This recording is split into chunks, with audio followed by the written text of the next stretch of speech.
Dok, penyakit jantung koroner itu apa sih?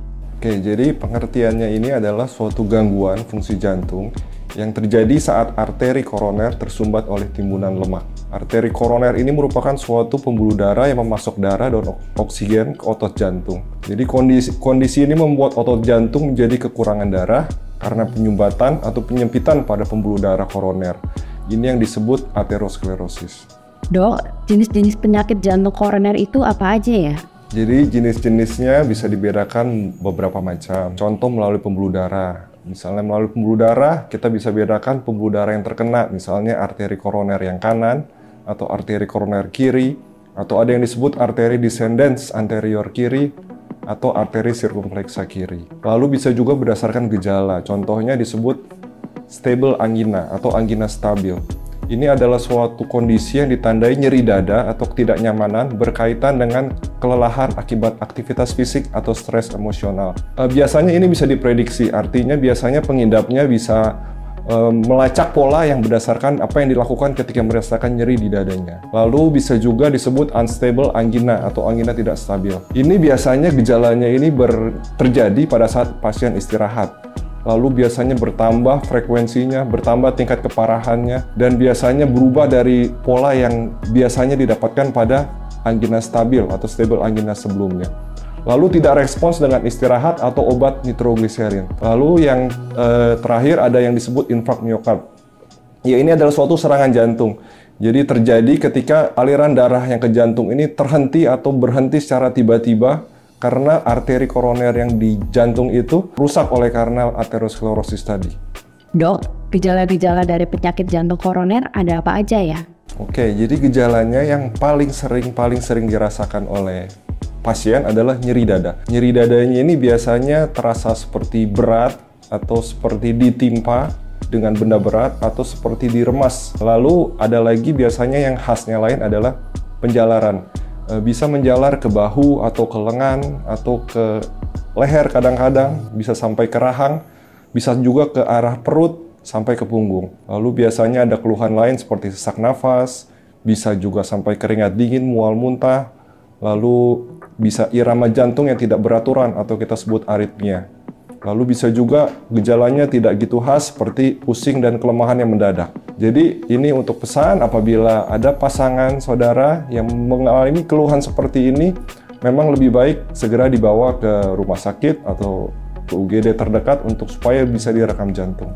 Nah, kalau untuk penyebabnya ada apa aja, Dok? Oke, penyebab jantung koroner adalah adanya penumpukan zat lemak secara berlebihan di lapisan dinding dalam dari pembuluh darah koroner. Ini biasanya dipengaruhi oleh faktor genetika bisa, lalu bisa juga oleh penyakit lain dan pola makan yang kurang sehat dan rokok. Jadi kondisi medis tertentu contohnya seperti darah tinggi atau hipertensi, diabetes, dan kadar kolesterol yang tinggi dapat menjadi penyebab penyakit jantung koroner. Ada juga faktor-faktor lain yang meningkatkan resiko penyakit jantung koroner. Sebagai contohnya yaitu gaya hidup kita yang sering makan makanan yang cepat saji atau fast food, mengandung garam yang tinggi, yang asin.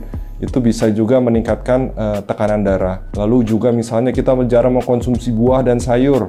Nah, ini juga akan kekurangan vitamin dan mineral yang diperlukan untuk jantung. Jadi apabila ada seseorang yang mempunyai anggota keluarga yang menderita penyakit jantung koroner atau riwayat stroke ataupun tiba-tiba meninggal mendadak, itu memang harus lebih berhati-hati karena ada faktor genetik dalam orang tersebut. Lalu yang lain adalah rokok. Rokok ini bisa menyebabkan berbagai macam penyakit, ya, mulai dari kanker paru, gangguan kehamilan dan janin, hingga penyakit jantung. Karena di dalam rokok itu ada zat tembakau yang sangat berbahaya. Lalu juga ada kandungan nikotin yang bisa membuat jantung berdetak lebih kencang daripada normal. Selain itu, kandungan karbon monoksida yang ada di dalam saat kita menghisap rokok itu merupakan gas beracun yang dapat menghalangi pasokan oksigen ke jantung. Lalu yang lain contohnya adalah diabetes. Diabetes ini penyakit yang cukup sering terjadi. Ini salah satu penyakit yang sangat meningkatkan resiko terjadinya penyakit jantung koroner. Lalu penyakit lain adalah hipertensi atau darah tinggi. Hipertensi ini dapat melukai dinding arteri dan menurunkan fungsi dari dinding pembuluh darah sehingga mempermudah kolesterol LDL untuk menempel di dinding pembuluh darah dan meningkatkan penimbunan plak. Jadi saat terjadi kerusakan pada pembuluh darah jantung yang sudah cukup parah, aliran darah yang menuju otot-otot jantung ini akan terhambat secara mendadak sehingga menyebabkan terjadinya serangan jantung. Lalu yang lain apa? Apalagi selainnya itu adalah obesitas. Nah, ini yang paling mungkin sering banyak sekali orang obesitas atau overweight. Orang dengan obesitas itu resiko penyakit jantung koroner akan meningkat hingga 4 kali lebih tinggi dibandingkan orang yang pemilik berat badan ideal. Obesitas ini dapat meningkatkan tekanan darah, jadi cenderung tekanan darah tinggi dan biasanya kadar lemak darahnya itu tidak normal. Faktor stres ini kerap terjadi karena reaksi alami tubuh saat dihadapkan pada kondisi yang sulit seperti tekanan pekerjaan, emosi, dan sibuk bekerja.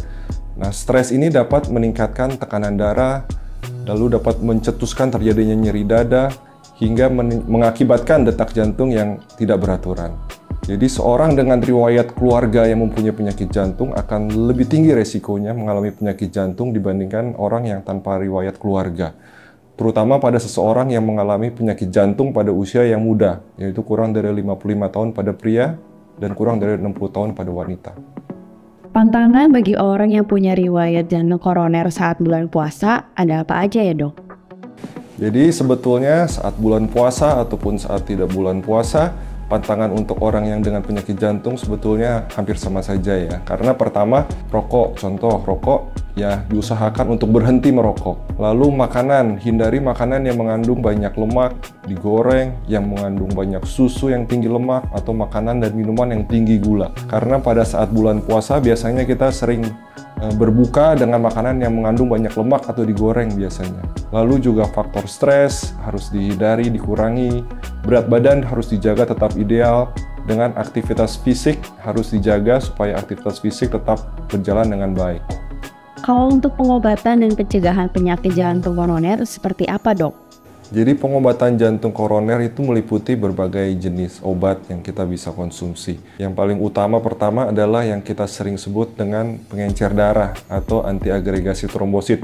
Contohnya aspirin atau bisa juga konsumsi lain seperti clopidogrel untuk mencegah pembekuan darah itu terjadi. Lalu obat-obat lain adalah kita harus mengontrol juga faktor-faktor yang lain, faktor-faktor komorbid misalnya seperti kolesterol yang tinggi. Kita kontrol dengan obat-obatan, contohnya simvastatin atau orvastatin untuk menurunkan kadar kolesterol LDL.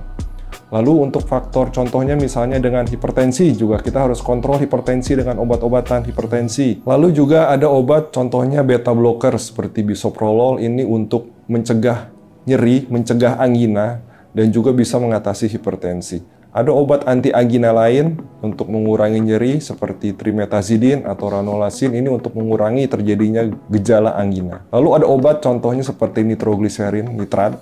Ini fungsinya dia untuk melebarkan pembuluh darah sehingga aliran darah ke jantung meningkat dan jantung tidak memompa lebih keras. Lalu ada lagi obat yang lain seperti diuretik, ini fungsinya untuk mengurangi kadar air dan garam dalam darah melalui urin. Lalu kalau semua obat sudah tidak bisa, tindakan selanjutnya adalah tindakan yang invasif. Nah, itu kita sebut dengan kateterisasi atau pemasangan ring jantung. Dilakukan dengan memasukkan kateter ke bagian arteri yang menyempit. Setelah itu dokter akan bisa memasang ring atau stent di arteri koroner jantung untuk mencegah penyempitan kembali. Dengan cara seperti itu aliran darah akan dapat kembali lancar. Lalu prosedur lain adalah operasi melalui operasi yang disebut bypass jantung. Ini mengambil pembuluh darah dari bagian tubuh lain lalu dicangkok ke bagian antara pembuluh darah besar dan arteri yang melewati area yang menyempit.